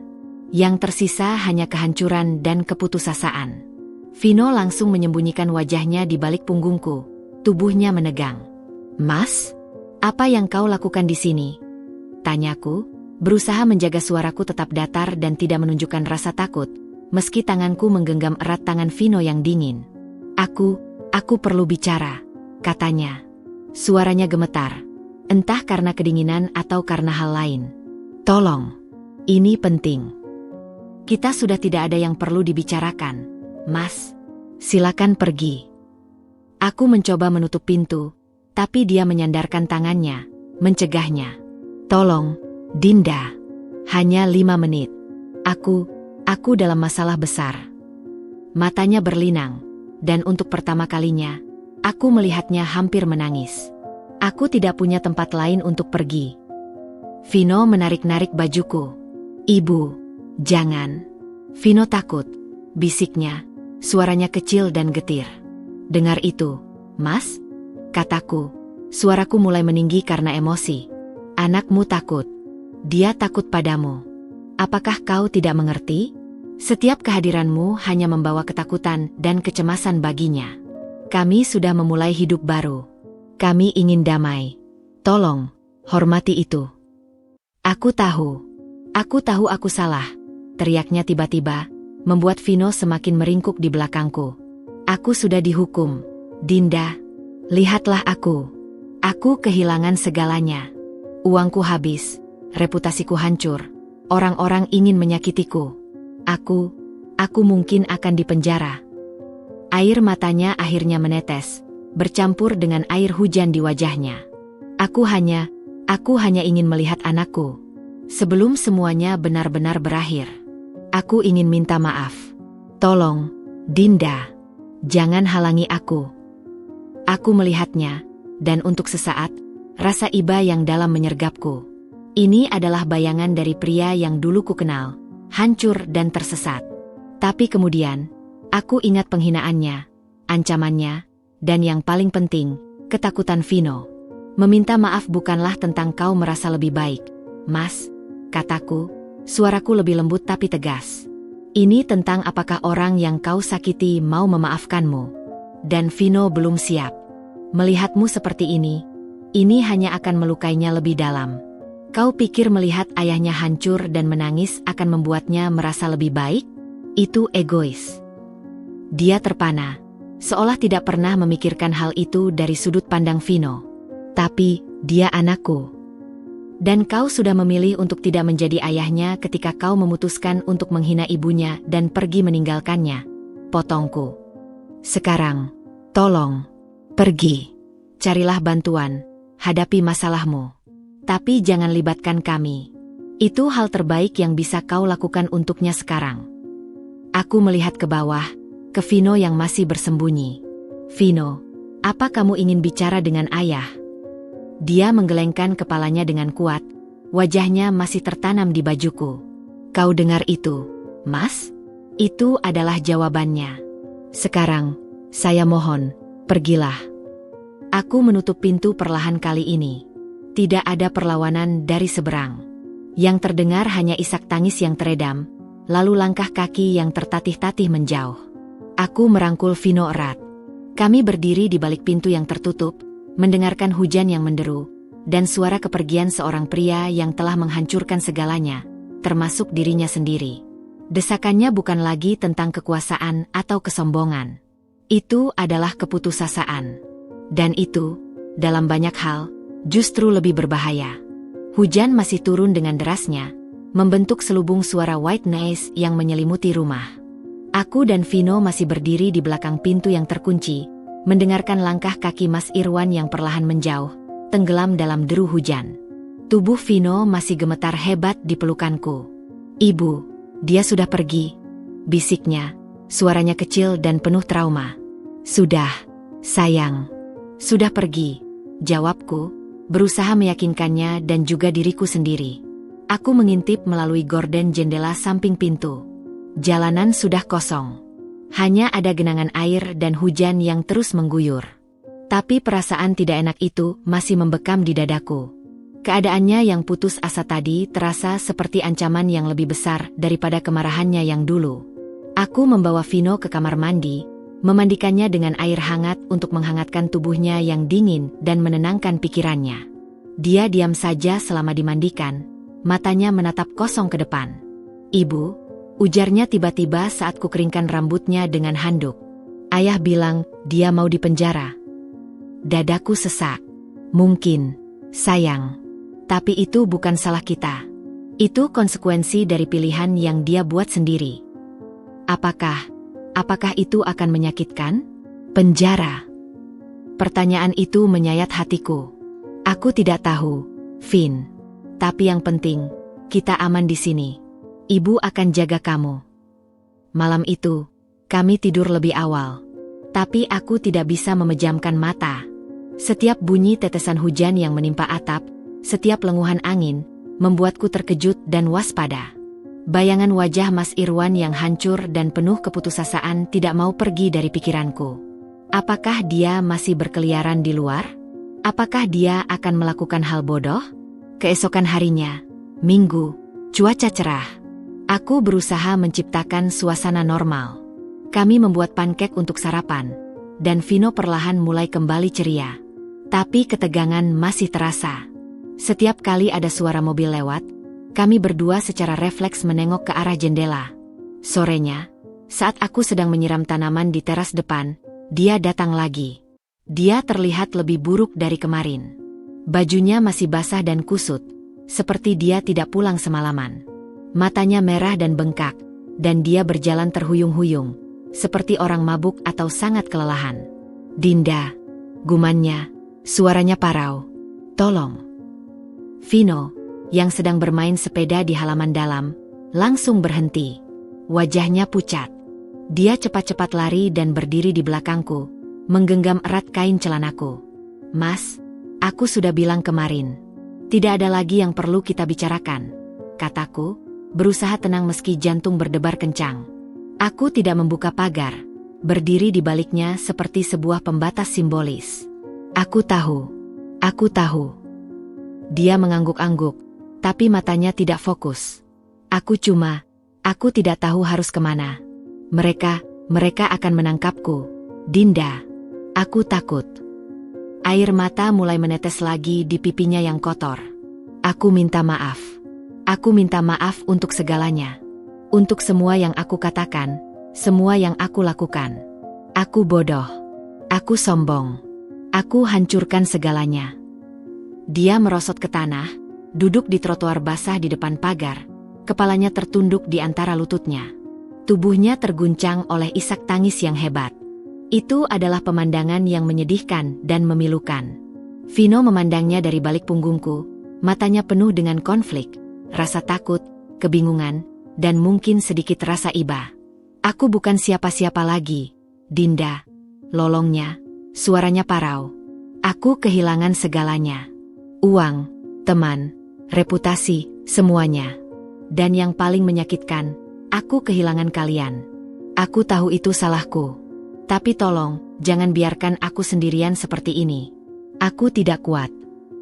Aku melihatnya, dan untuk pertama kalinya, tidak ada kemarahan atau kebencian di hatiku. Hanya rasa iba yang sangat dalam dan sedih. Ini adalah karma yang dijalani dengan sangat sempurna dan kejam. Mas, kataku, suaraku lembut namun tegas. Aku mendengar permintaan maafmu. Tapi maaf tidak serta-merta menghapus segala konsekuensi. Dan maaf tidak bisa memaksa Vino untuk menerimamu kembali. Aku berjongkok, sehingga wajahku sejajar dengannya yang masih terduduk lemas di trotoar. Kau punya masalah hukum, Mas. Itu yang harus kau hadapi. Lari dan bersembunyi di sini tidak akan menyelesaikan apapun. Itu hanya akan menyeret kami ke dalam kekacauanmu. Kau ingin yang terbaik untuk Vino? Hadapilah masalahmu. Bertanggung jawab. Itu satu-satunya cara kau bisa mulai membangun kembali sesuatu, bahkan jika itu bukan hubungan dengan kami. Dia mengangkat kepalanya, matanya basah dan penuh keputusasaan. Tapi aku takut. Kami juga takut, Mas, jawabku, sambil merasakan genggaman Vino di pundakku semakin erat. Kami takut setiap kau datang. Kami ingin hidup damai. Tolong, untuk sekali ini, pikirkanlah kami. Pergilah. Dan hadapi konsekuensi dari tindakanmu. Dia menatapku untuk beberapa saat, lalu pandangannya beralih ke Vino yang masih bersembunyi. Aku melihat ada sesuatu yang pecah di dalam dirinya. Sebuah penerimaan akhir. Perlahan, dengan effort yang besar, dia berdiri. Dia tidak berkata apa-apa lagi. Hanya memberi satu anggukan pelan, lalu berbalik dan berjalan pergi. Langkahnya masih terhuyung-huyung, tapi kali ini, terasa seperti sebuah kepergian yang final. Aku berdiri, memandanginya hingga hilang dari pandangan. Lalu, aku merangkul Vino. Sudah pergi, sayang. Apakah ayah akan baik-baik saja? Bisiknya, suaranya kecil. Aku tidak tahu, Vino. Tapi ibu yakin, kita akan baik-baik saja. Dia mengangguk, memelukku erat. Konfrontasi ini mungkin telah berakhir. tapi bayang-bayangnya akan tetap tinggal, mengingatkan kami betapa rapuhnya kehidupan dan betapa berharganya kedamaian yang kami perjuangkan. Beberapa hari setelah konfrontasi terakhir yang menyedihkan itu, ketegangan di rumah kami perlahan mulai mereda. Kepergian Mas Irwan yang final, meski meninggalkan rasa getir, juga membawa semacam penutupan. Kami tidak lagi melompat setiap kali bel pintu atau telepon berbunyi. Vino bahkan mulai bersepeda lagi di halaman depan, meski matanya sesekali masih melirik waspada ke ujung jalan. Ketenangan itu, sayangnya, tidak bertahan lama. Kabar itu datang bukan dari desas-desus atau telepon, tapi dari berita utama di televisi sore itu. Aku sedang menyiapkan makan malam ketika Vino, yang sedang menonton kartun, tiba-tiba memanggilku dengan suara bergetar. Ibu, ibu, cepat lihat. Itu ayah. Aku bergegas ke ruang keluarga. Di layar kaca, tampil sebuah segmen berita dengan judul mencolok. Bongkar modus investasi bodong, ratusan korban, kerugian miliaran. Dan di sana, di tengah-tengah kerumunan orang yang marah dan wartawan yang berdesakan, terlihat Mas Irwan. Dia disorong suruh oleh 2 orang polisi yang berusaha melindunginya dari amuk massa. Wajahnya tertunduk, pucat pasi, dan penuh dengan ketakutan yang nyata. Bajunya yang sekali waktu mahal, sekarang kusut dan terlihat robek di bagian kerah. Itu adalah gambaran kehancuran total. Tersangka insinyur, yang diduga sebagai salah satu promotor utama skema investasi ilegal ini, akhirnya berhasil diamankan setelah beberapa hari buron. Dia akan menjalani proses hukum untuk mempertanggungjawabkan perannya dalam penipuan yang merugikan ratusan investor ini. Reporternya terus berbicara, menjelaskan detail modus operandi, janji return yang menggiurkan, dan bagaimana uang investor menguap begitu saja. Mereka bahkan menunjukkan klip singkat dari video promosi yang pernah dibuat Mas Irwan, di mana dia tersenyum penuh keyakinan di depan mobil mewahnya, mempromosikan peluang emas. Kontras antara gambar itu dan pria yang tertunduk lesu di hadapan polisi begitu tajam dan menyayat hati. Vino berdiri membeku di depan TV, tangannya menutup mulutnya. Matanya membelalak, dipenuhi oleh ketakutan dan ketidakpercayaan. Ibu, ayah, ditangkap polisi. Suaranya bergetar, nyaris tidak terdengar. Aku segera mematikan TV. Ruangan kembali sunyi, tapi gambar itu seakan terbakar di retina kami. Iya, sayang, jawabku, berusaha tetap tenang. Sepertinya begitu. Dia akan dipenjara? Seperti di film? Tanyanya, dan aku bisa melihat bayangan jeruji besi di matanya yang ketakutan. Kemungkinan besar, Vin. Itu konsekuensi jika seseorang melanggar hukum. Aku berjongkok, memegangi pundaknya. Tapi ingat, itu bukan salah kita. Itu pilihan yang dia buat sendiri. Tapi Vino tampak terguncang hebat. Orang-orang itu, mereka sangat marah padanya. Mereka mau mukulin ayah, tanyanya, masih terpaku pada gambaran kerumunan massa yang marah. Polisi akan melindunginya, sayang. Mereka akan memastikan hukum yang berlaku, bukan kekerasan. Aku mencoba meyakinkannya, meski aku sendiri tidak sepenuhnya yakin. Malam itu, Vino tidak bisa tidur. Dia bolak-balik bertanya tentang penjara, tentang pengadilan, tentang apakah Mas Irwan akan baik-baik saja. Rasa iba anak kecilnya berperang dengan rasa takut dan kenangan akan penghinaan yang pernah diterimanya. Aku nggak mau ayah dipukuli, bisiknya dalam gelap, suaranya lirih. Tidak ada yang akan memukulinya, sayang. Dia akan aman. Aku membelai rambutnya. Tapi, dia jahat kan, Ibu? Dia sudah bohongi banyak orang. Itu benar. Dan itulah mengapa hukum perlu bertindak. Untuk melindungi orang lain. Aku berusaha menjelaskan dengan sederhana. Terkadang, orang yang berbuat jahat perlu diasingkan untuk sementara waktu, agar mereka belajar dan tidak menyakiti orang lain lagi. Diam untuk beberapa saat. Lalu, apakah, setelah belajar, dia akan jadi baik lagi? Pertanyaan itu begitu polos, namun begitu dalam. Aku tidak tahu, Vino. Itu terserah dia. Tapi yang penting, kita sudah berusaha untuk berbuat baik, kan? Dia mengangguk pelan di bawah selimut. Vino mau jadi baik. Vino nggak mau bohong. Kamu anak yang baik, sayang. Ibu sangat bangga padamu. Aku menemaninya hingga tertidur, lalu kembali ke ruang keluarga. Aku menyalakan laptop dan mencari berita itu. Detailnya lebih mengerikan dari yang kuduga. Kerugiannya mencapai puluhan miliar.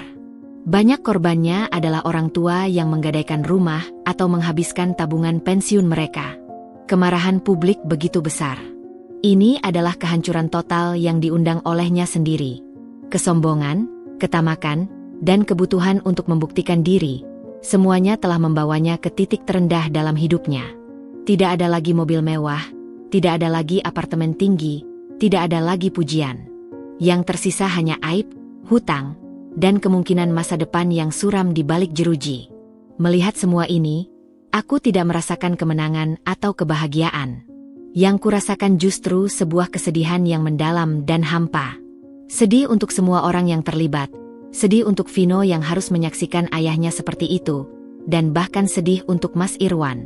Dia telah menjadi budak dari ambisinya sendiri, dan pada akhirnya, ambisi itulah yang menghancurkannya. Karma bukanlah tentang kebahagiaan atas penderitaan orang lain. Itu adalah tentang pengingat yang pahit bahwa setiap tindakan memiliki konsekuensinya sendiri. Dan malam itu, sambil mendengarkan napas teratur Vino yang tidur, aku berdoa agar anakku tidak pernah melupakan pelajaran berharga dan tragis dari kehancuran ayahnya sendiri. Kejujuran dan kerendahan hati adalah fondasi yang tidak bisa digantikan oleh semua kekayaan dan kesombongan di dunia. Waktu terus berjalan, mengubur drama penangkapan Mas Irwan di bawah rutinitas harian kami yang baru. Berita-berita tentangnya perlahan menghilang dari headline, digantikan oleh skandal dan peristiwa lainnya.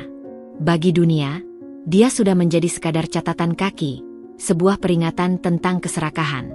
Tapi bagi kami, bayangannya masih kadang terasa, terutama untuk Vino yang sesekali bertanya tentang proses hukum atau arti dari hukuman yang adil.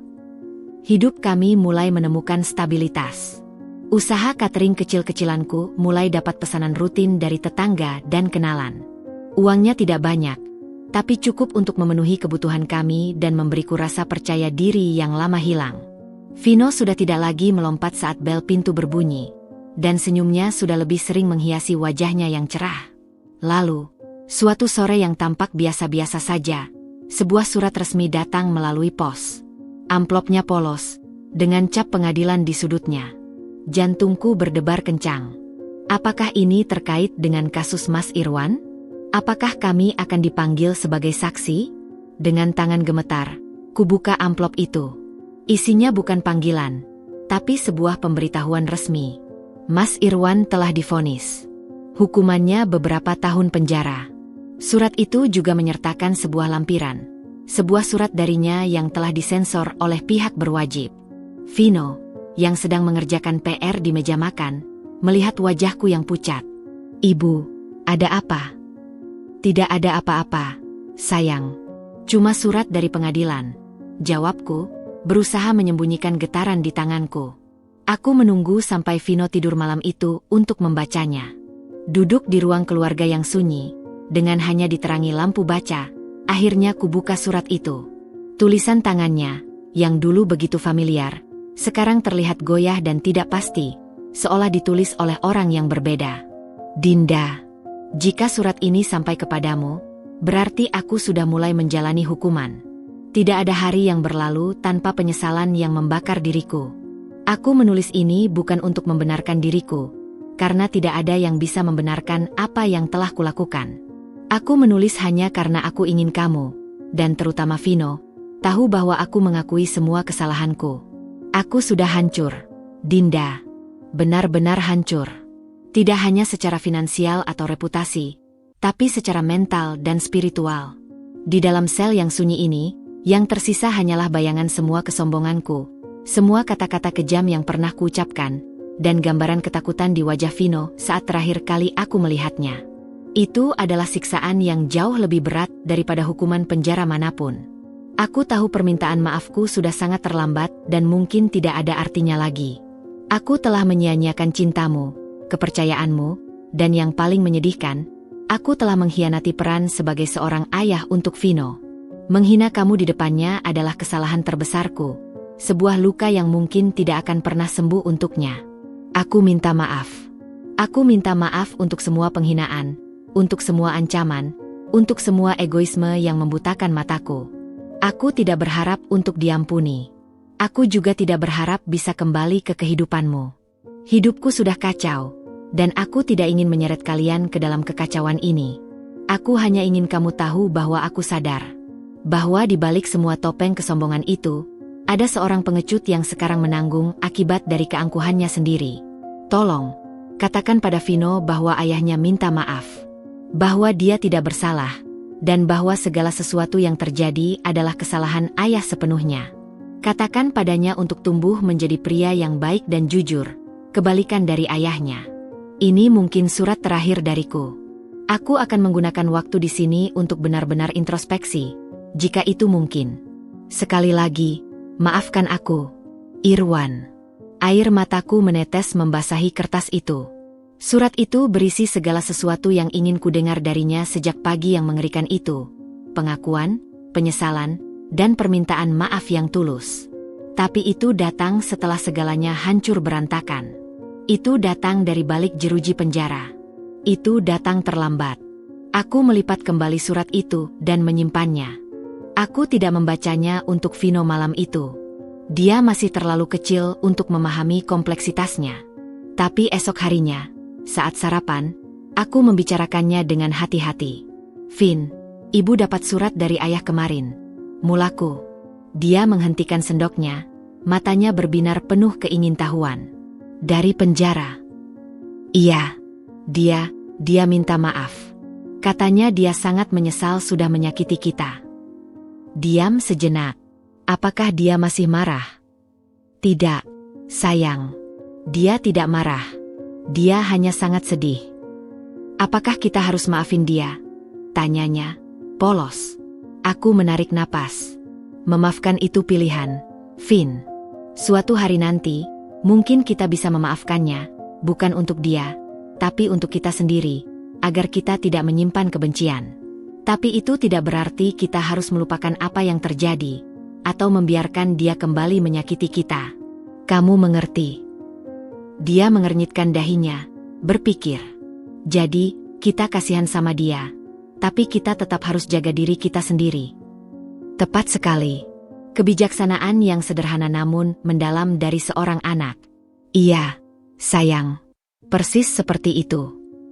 Oke, ujarnya, lalu kembali menyendok serealnya, seolah sudah memutuskan. Permintaan maaf yang terlambat itu tidak mengubah apapun. Itu tidak menghapus luka atau membangun kembali kepercayaan. Tapi itu memberikan sesuatu, sebuah penutupan. Sebuah pengakuan bahwa kami bukan pihak yang salah. Bahwa penderitaannya sekarang adalah konsekuensi dari pilihannya sendiri. Dan dalam keheningan malam, aku berharap, benar-benar berharap, bahwa di balik jeruji itu, dia menemukan kedamaian yang tidak pernah dia temukan dalam kekayaan dan kesombongannya. Untuk kami sudah menemukan kedamaian kami sendiri. Dan itu adalah sesuatu yang tidak bisa diambil oleh siapapun, atau oleh surat apapun. Permintaan maaf dalam surat itu, meski tulus, tidak serta-merta mengubah dinamika yang ada. Itu seperti batu yang dilempar ke dalam danau yang sudah tenang, meninggalkan riak, tapi tidak mengacaukan kedalaman yang telah kembali jernih.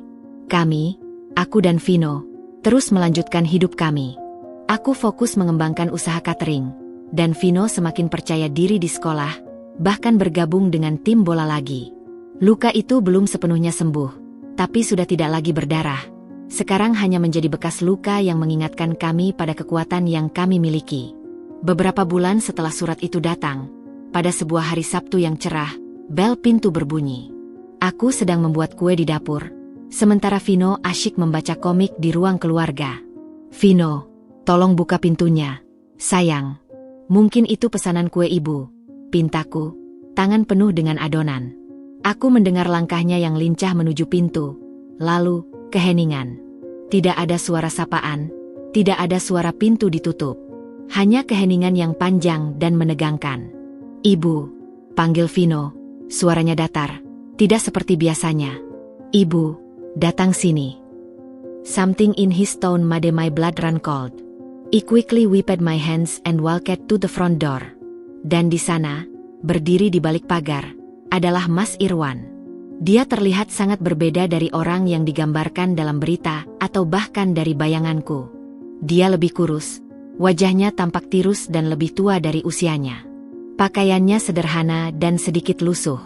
Tapi yang paling mencolok adalah matanya. Tidak lagi ada kesombongan atau kemarahan. Yang ada hanya kelelahan yang sangat dalam, dan sebuah harapan yang hampir putus asa.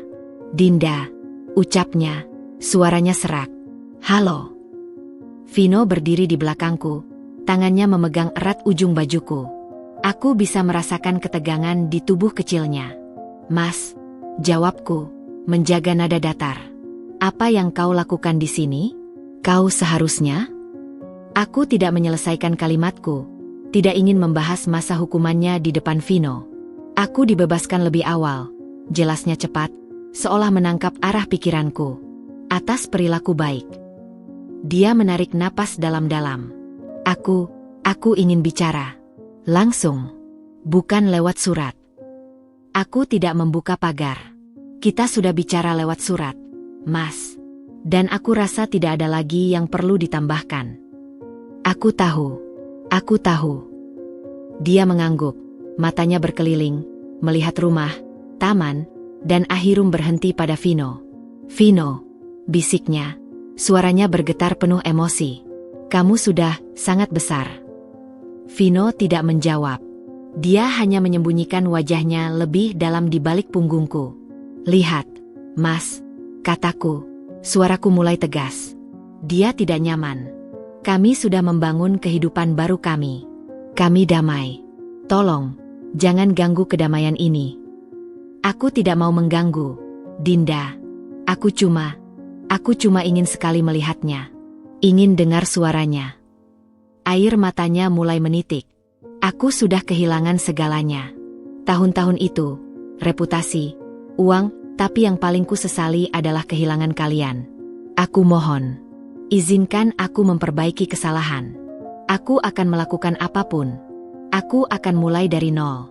Kita bisa jadi keluarga lagi. Kata-katanya menggantung di udara, penuh dengan harapan yang naif dan menyedihkan. Tapi itu adalah harapan yang egois. Dia hanya memikirkan penyesalannya, kebutuhannya untuk ditebus, tanpa mempertimbangkan apakah kami mau atau siap untuk memberikannya. Sebelum aku bisa menjawab, sesuatu yang tidak terduga terjadi. Vino melepaskan genggamannya pada bajuku dan melangkah maju. Dia tidak bersembunyi lagi. Dia berdiri di sampingku, tegak, dan menatap langsung ayahnya. Wajahnya yang kecil penuh dengan determinasi yang dalam. "Ayah," ucap Vino, suaranya jernih dan tidak goyah, jauh melampaui usianya yang masih 9 tahun. Mas Irwan terkesiap, matanya berbinar penuh harap. "Vino, nak." Tapi harapannya langsung dipatahkan. Vino dengar ayah minta maaf lewat surat. Lanjut Vino, tenang namun tegas. Vino juga kasihan lihat ayah sedih. Tapi dia berhenti, menarik napas kecil. Tapi kasihan tidak sama dengan maaf. Aku memandangnya, takjub oleh kematangan dan kejelasannya.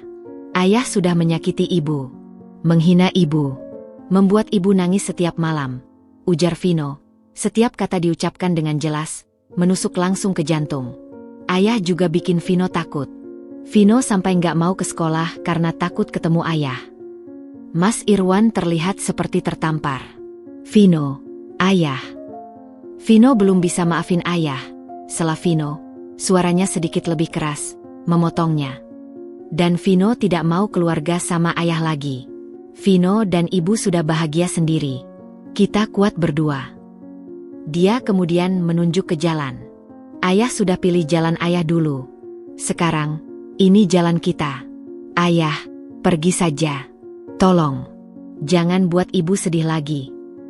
Keheningan yang menyusul terasa sangat berat. Udara seakan ikut menahan napas. Aku melihat air mata mengalir deras di pipi Mas Irwan. Permintaan maafnya, penyesalannya, semua harapannya, baru saja ditolak secara tegas dan berani oleh anak yang paling ingin dia minta maaf. Itu adalah penolakan yang paling jujur dan paling menyakitkan yang bisa dia terima. Dan itu datang dari mulut anaknya sendiri. Sebuah kebenaran yang tidak bisa dia hindari atau dia debat. Penolakan itu bukan berasal dari rasa benci, tapi dari kebutuhan untuk melindungi kedamaian yang telah diperjuangkan dengan susah payah. Dan dalam kata-kata Vino, aku mendengar gema dari kekuatanku sendiri, sebuah kekuatan yang dia warisi dan tumbuhkan melalui penderitaan kami. Pada saat itu, aku tahu, kami benar-benar akan baik-baik saja, karena kami memiliki satu sama lain, dan itu lebih dari cukup. Udara di depan pagar terasa padat, digantungi oleh kata-kata terakhir Vino yang menggantung seperti vonis. Ayah, pergi saja.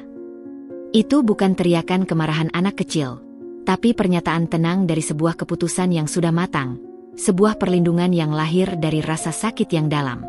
Mas Irwan terdiam membeku. Wajahnya, yang sebelumnya dipenuhi harap yang putus asa, sekarang perlahan-lahan hancur. Setiap kata dari Vino seperti palu godam yang menghancurkan sisa-sisa ilusinya. Air mata yang menetes di pipinya bukan lagi air mata permohonan, melainkan air mata pengakuan. Pengakuan akan kekalahan total, pengakuan bahwa dia telah kehilangan sesuatu yang tidak akan pernah bisa diraih kembali.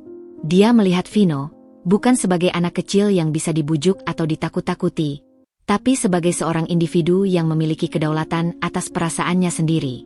Dan individu itu telah menyampaikan keputusannya. Vino, bisiknya, suaranya parau dan hancur, nyaris tidak terdengar. Ayah, ayah mengerti. Dia mengucapkannya dengan susah payah, seolah setiap kata menyakitkan untuk diakui. Lalu, perlahan, sangat perlahan, dia memalingkan pandangannya dari Vino dan menatapku. Di matanya yang basah, tidak ada lagi kemarahan atau tuduhan. Yang tersisa hanya sebuah penyesalan yang begitu dalam hingga terasa nyata, dan sebuah permintaan maaf yang tak terucapkan. Dia mengangguk pelan, sebuah anggukan yang berarti, aku menerima ini. Ini konsekuensiku. Dia tidak mencoba berbicara lagi. Tidak ada pembelaan, tidak ada protes. Penolakan dari darah dagingnya sendiri adalah bahasa yang universal dan tak terbantahkan. Dia hanya berdiri di sana untuk beberapa saat yang terasa seperti keabadian, menanggung beban dari pandangan kami, pandangan yang tidak bermusuhan, tapi juga tidak membuka ruang. Aku tidak berkata apa-apa. Aku hanya berdiri di samping Vino, tanganku di pundaknya yang tegang, memberinya dukungan diam. Ini adalah momennya. Ini adalah pernyataannya. Dan sebagai ibunya, kewajibanku adalah memastikan suaranya didengar dan dihormati. Akhirnya, dengan bahu yang terkulai dan langkah yang gontai, Mas Irwan berbalik. Dia tidak melihat ke belakang lagi. Dia berjalan menyusuri trotoar. Tubuhnya terlihat lebih kecil dan lebih ringkih dari yang kuingat. Setiap langkahnya tampak berat, seolah menyeret beban dari semua pilihan salahnya, semua kata-kata kejam, dan semua peluang yang disia-siakan.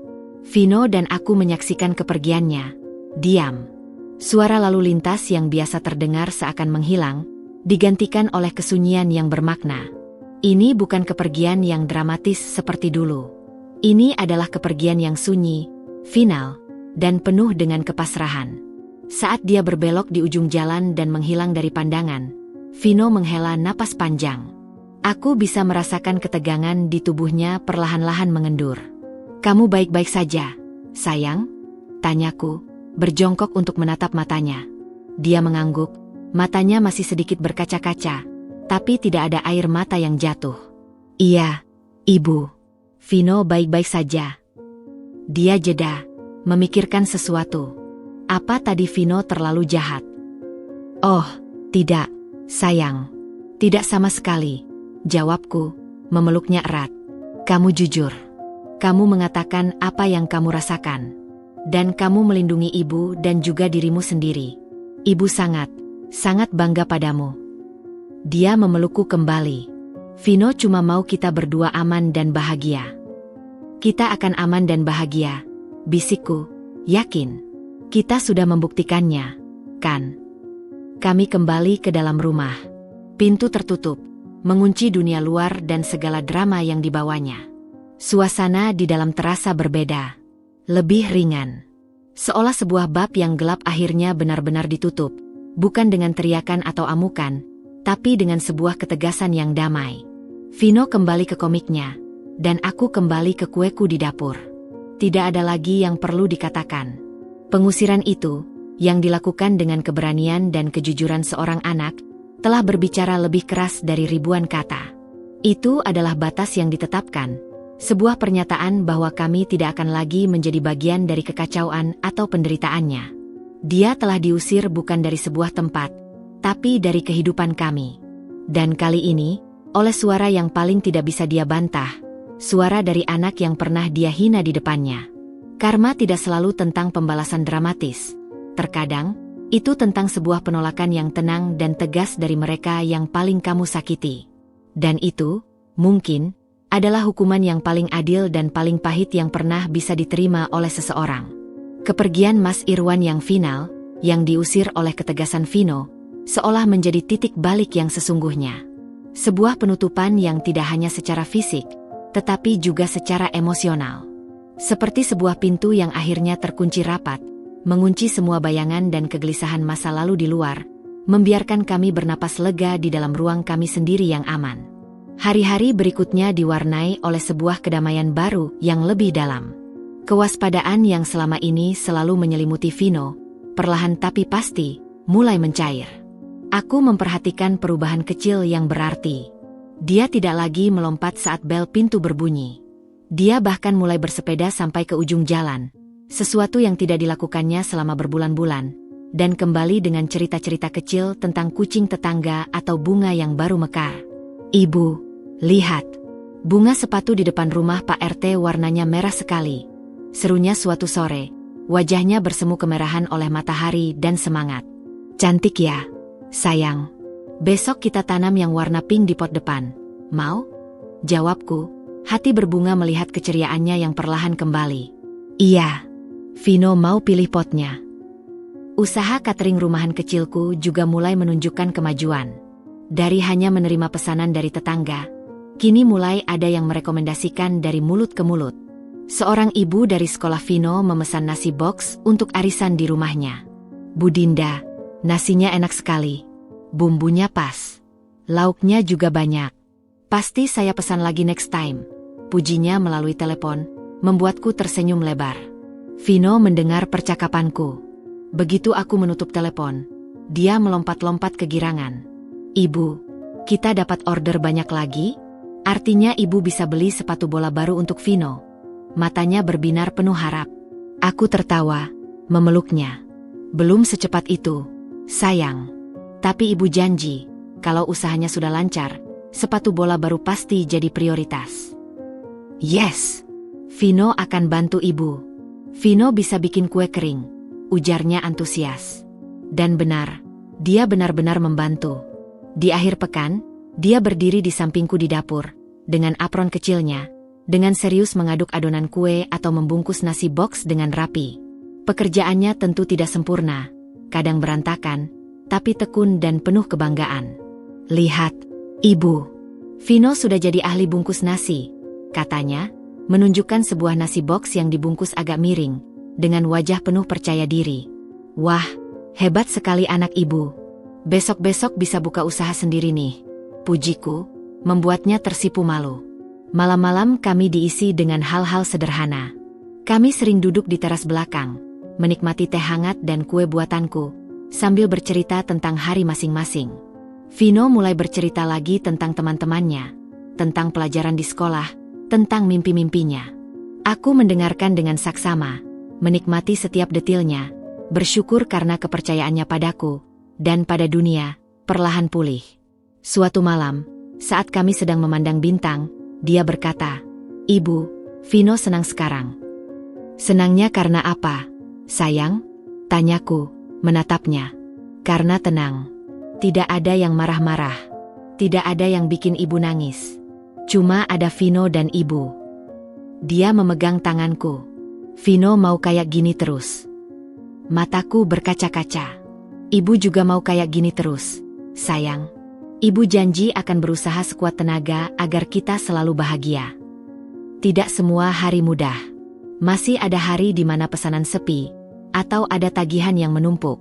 Tapi kami menghadapinya bersama. Kami belajar berhemat bersama, mencari cara kreatif untuk menghemat uang, seperti menanam sayuran di pot atau membuat mainan sendiri. Kebahagiaan kami bukan lagi kebahagiaan yang naif dan polos seperti dulu. Itu adalah kebahagiaan yang dibangun dari puing-puing kehancuran, diperkuat oleh ketahanan, dan dihangatkan oleh cinta yang telah diuji. Itu adalah kebahagiaan yang sederhana, namun terasa sangat kaya dan bermakna. Rumah kami yang dulu sunyi oleh kesedihan, kini dipenuhi oleh tawa, obrolan, dan aroma masakan yang menggugah selera. Kami telah mengambil kembali ruang kami, mengisinya dengan kehidupan baru, dan menemukan bahwa keluarga tidak selalu tentang jumlah, tetapi tentang kualitas cinta dan rasa saling menjaga di dalamnya. Kami berdua, dan itu sudah lebih dari cukup. Kami telah membangun kembali kebahagiaan kami, satu bata, satu tawa, dan satu nasi box pada suatu waktu. 1 tahun. 12 bulan yang terasa seperti perjalanan 1 dekade, penuh dengan liku-liku, air mata, dan akhirnya, penemuan kembali.